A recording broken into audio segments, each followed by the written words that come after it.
Uşaqlarda kəskin respirator xəstəliklər çox vaxt mövsümi xarakter daşıyır. Noyabr aylarından başlayaraq ta ki mart ayına qədər davam eləyir.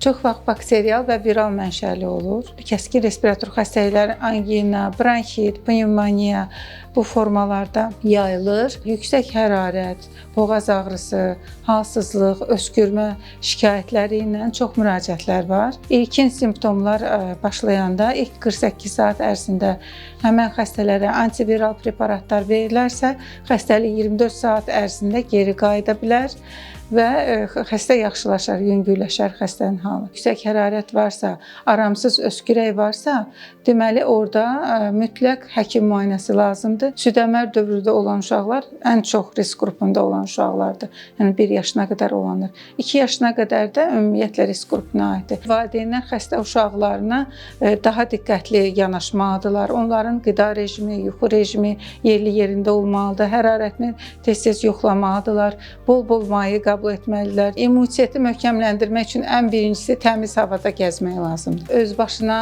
müalicədən çəkinsinlər, həkimin təyinatına üstünlük versinlər. Xəstəliyin də diaqnozunu həkim qoyur. Valideyn fikirləşsə ki, ay qonşumda da bu cür simptomlar var idi, ya qohumda da bu cür simptomlar var idi, mən də həmən dərmandan istifadə edeyim. Qətiyyən olmaz. Çünki hər uşağın orqanizmi individualdır. Hər uşaqda fərqli cür keçir xəstəlik və özünün də imkanları da fərqlidir o uşağın.